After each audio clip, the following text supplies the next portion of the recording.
People spend a fair amount of time talking about the fact that a storage plan for a boat is a really good idea. But what exactly does that entail? Hi, I'm Nika Waters, and welcome to the Boat Galley podcast. Today I'm talking about the 3 steps that we have found very useful when creating a usable storage plan for the boat. Today's episode of the Boat Galley podcast is sponsored by TeakGuardProducts.com. Looking to refinish your boat's teak with a minimum of mess and fuss? Look no further. Their non-toxic water-based formulas for cleaning and finish will turn your teak from dingy to sparkling in no time. Use coupon code BG20 for 15% off your order of $50 or more. Teak Guard. Admire your teak with less maintenance. Storage plans. We've heard about them, we've talked about them, we've even done kind of basics.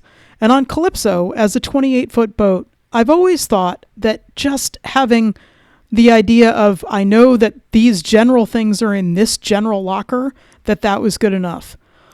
But we've realized, actually, that getting way more specific can be way more helpful.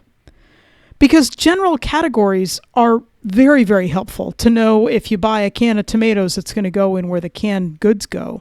But dialing in very specifics can be unbelievably time-saving.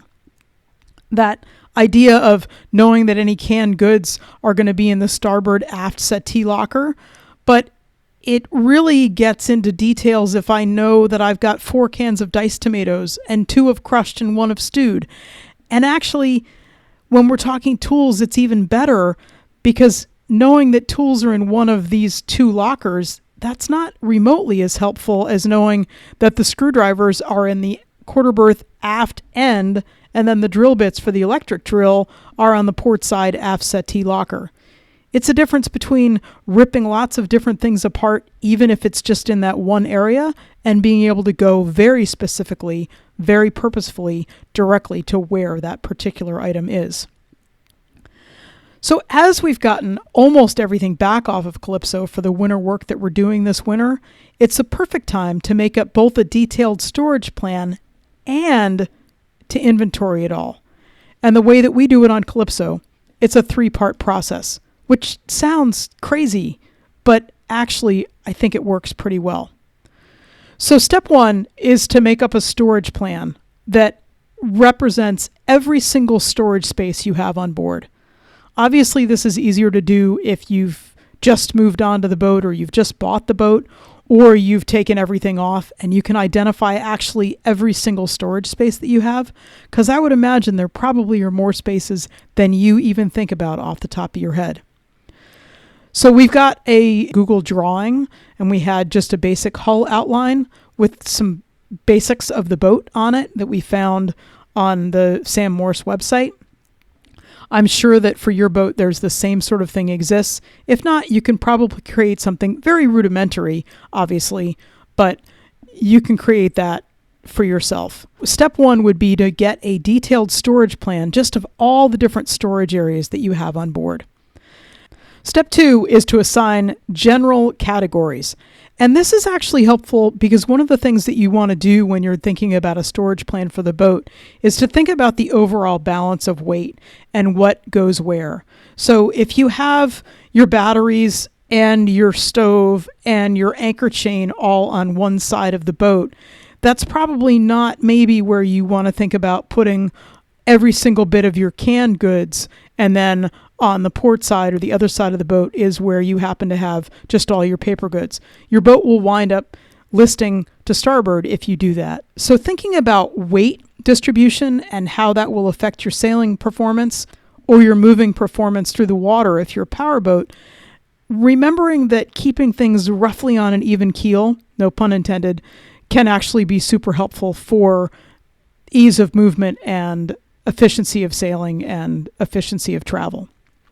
Assigning general categories after you've gotten your storage plan figured out can help you understand the weight balance and the weight distribution in the boat in a way that is much easier to understand when you can actually see it on a diagram. The next step that I would advise you do is to inventory everything.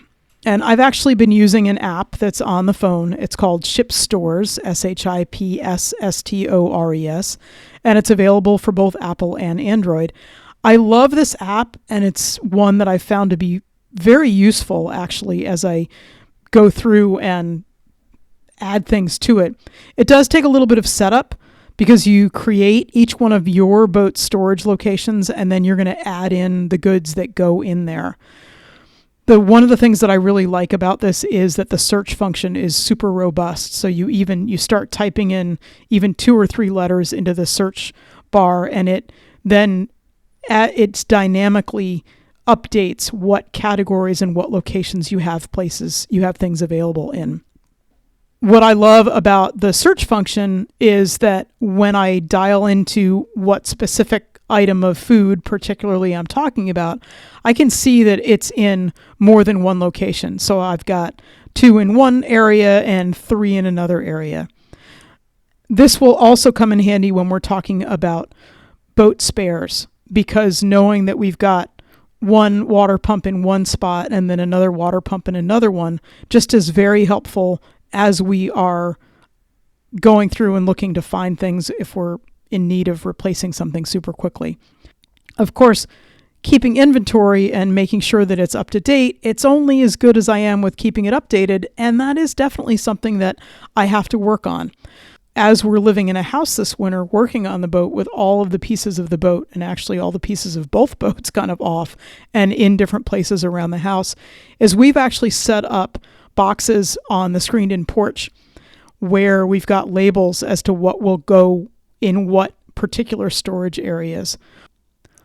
It should mean, in theory, we'll see how it goes, that we should be able to grab the box that's on the screen porch labeled quarter berth 5, which is actually the port side shelf that is in the deep quarter berth.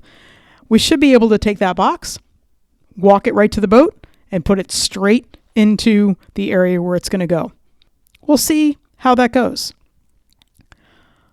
I can't wait to share an anchorage with you, and neither one of us should have to be thinking about our storage plans because we just have them, and it makes our lives so much easier and allows us lots more time to do the things that we actually are going cruising to be able to do, like hanging out with other cruisers and just enjoying the scenery.